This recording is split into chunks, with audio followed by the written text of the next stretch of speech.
prejudices and their racism would inhibit their experience and would get in the way, and they wouldn't be able to see past a lot of that, unfortunately. So rather than invite them and then have them say negative things about it and have that hurt me and have me take that personally, it's the better decision to not invite them, not have them come, which kind of stunk.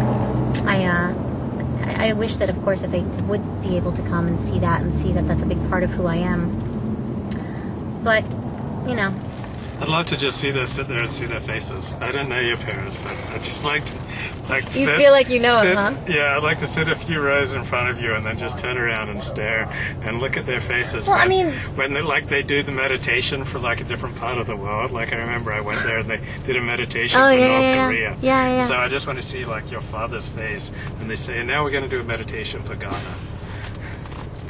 I think that they would be, a little bit maybe rolling their eyes, but at the same time, they're polite, and they, obviously I got my manners from them in a way, so I think that they'd sit through it, and they'd say all the rude comments afterwards, like a passive-aggressive way. But sometimes people's faces give them away, just briefly, without even, before they put on the mask. That's true. I just want to see the eye roll, or That's just true. a little twitch of the face. I love that. That's true. That would be interesting, filming that. Although I'd probably be a little embarrassed. Yeah, I'd never do it to you. It's just a fantasy. It's a fantasy, you said? Yeah, it's the way you paint your parents. I love seeing people in foreign situations. Uncomfortable situations? Yeah.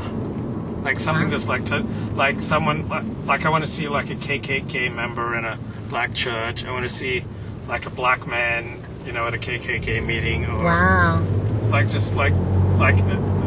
Orthodox Jew at a KKK meeting, or just a Minuteman. Anybody at a KKK meeting, or with the Hells Angels, or a Minuteman, hanging out with a bunch of illegal immigrants. I don't know, I'm weird. I just love seeing people fish out of water. Huh. It's just interesting. No, it is interesting. It could be a little scary, but... Have you ever ridden with a motorcycle gang? Tell me about your days with the Hells Angels. A motorcycle gang? Yeah. No, I have been on a motorcycle, on the back of a motorcycle, which is very erotic and very hot, and I love that. But I've never been in a motorcycle gang. You've never been a motorcycle mama? Is that what they call them? No, I had this one boyfriend for a while here in LA that had a motorcycle, and I thought it was so hot. And he bought me a little helmet, a very sexy, black, sexy little helmet, the tiny ones. And I loved being on the back of the bike.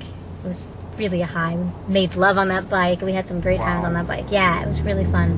While he was driving it? No, not while he was driving it. Down the 101? No. 85 miles an hour? No. Parked in a parking garage. So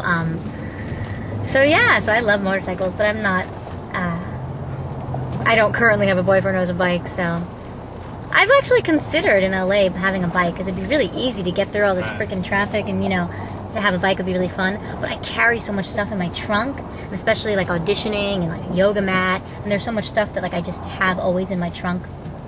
I kind of like having a car, having that space. Sometimes when I go on set, I wish I had a bigger car, because you want to keep a bunch of stuff. I think we shouldn't be in this lane, or okay, there we go. So what's the difference between being spiritual and being religious? And do you see yourself as primarily spiritual or primarily religious? I see myself as being spiritual as opposed to being religious, because I don't really practice a religion. I meditate, and I go to the spiritual center, and I have spiritual practices that make me happy and that make me feel closer to the universe and feel closer to God and closer to myself, ultimately. But I don't really follow one specific religion. I've read some books on the Buddhist religion, which I find very interesting, but do I want to take it upon myself to really be such a follower? I don't think I'm ready yet. I know what works for me and what makes me feel good, and that's what I do. And that's my agape, that's my spiritual center. It feels less pressure than having one religion. I'm still learning about all the different beliefs, even within the spiritual center, and I've taken some classes there, and I will continue to take classes there. But do I call myself religious? No, I call myself spiritual. And I think I have a lot more to go. I think I could be more spiritual for sure. Are you willing to share any temptations, meaning things that you'd really like to do but you know aren't good for you, or things that like you do just in a little amount because it's harmless in a little amount, but I don't know, cheesecake or anything like. Well, I mean, I definitely eat my dessert. I mean, that's one of my beliefs is life is uncertain. Eat your dessert first. Like I am definitely someone who everything in moderation. Definitely believe in having some sweet stuff.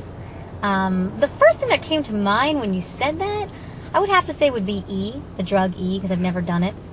And that would be the one thing that I would be the most curious about, just because it's such a love drug, was what I'm told. But I'm so little, and I mean, not that little, but I'm so little. No, but I'm little in the sense of my body is really not used to drugs at all, and I literally had just 2 glasses of wine on New Year's Eve. And that was like enough for me. And they were small glasses. They were really, really small glasses. And that was like enough for me. Like I was feeling good. I was flying high. I was hanging out. I was talking to everybody. I was wishing every single person like possible a Happy New Year. I was kissing people on the cheek I didn't even know. Like, I was like a happy girl. Like it was all good. Do I make a right or a left here? Right? Make a right when you can. Okay. So if you don't have to do it here, you can make it at a next street or the one after that. But anytime in the next 4 blocks, take a right. So yes, I'd be just a little afraid, to be honest, of what, like taking a whole pill of E, what it would do, how it would affect me. And that's probably the main reason why I haven't, is just because I know myself, I know my body. I don't really do well with poisonous things. I don't have caffeine. Like my temple is pretty clean.